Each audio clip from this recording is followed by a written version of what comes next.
Greetings from Cambodia. Jimrip Sua. I'm Naomi Lyford, and this is this week's Pause Devotional.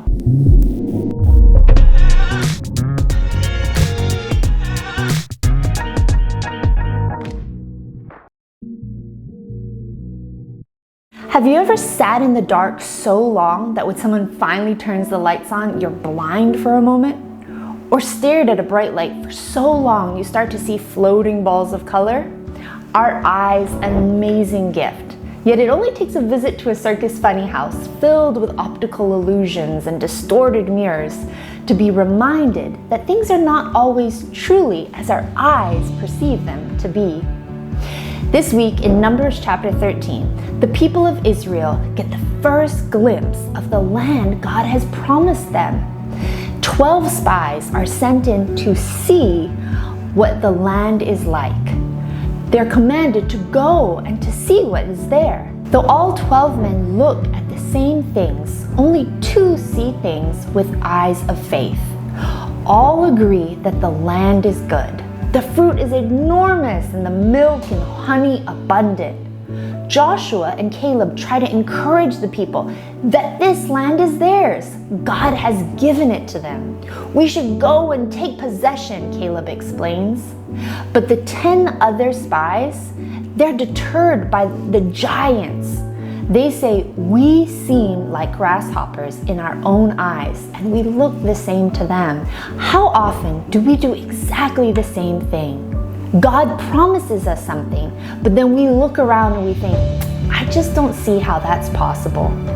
Perhaps it's a personal struggle, a challenging relationship, a seemingly overwhelming problem to which we just can't find a solution on our own. We read in the Bible of God's victory, His power, His might, and His many promises for us, and yet they all seem so distant and removed from our daily life. If we're not careful to set our eyes on Christ and the things of His kingdom, we run the risk of missing out on the breakthrough God desires for us. The things we allow our eyes to focus on are what our heart will dwell upon, and ultimately what will become our reality. Daily seeing from God's perspective not only brings us the hope we need, it is also what helps us to see what God is leading us to do. The promised land was for the people of Israel, but it only became theirs when they went in and took ownership of it.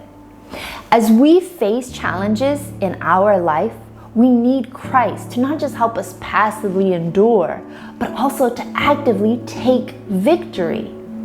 Here in Cambodia, I often look around and am so overwhelmed by the poverty, broken relationships, and hopelessness of our community. I see kids without parents digging in trash and begging for change instead of going to school, and my heart feels the heaviness of despair. But then the still small voice of the Holy Spirit draws my eyes to heaven, and I'm reminded to not look with eyes that see the dirt and the rubbish, but eyes that see where I can serve in providing education, meeting practical needs, and bringing the love of Jesus. As I focus on what I can do and where God is moving, my heart is lifted and I begin to see the promise of a new generation rising up to transform a nation.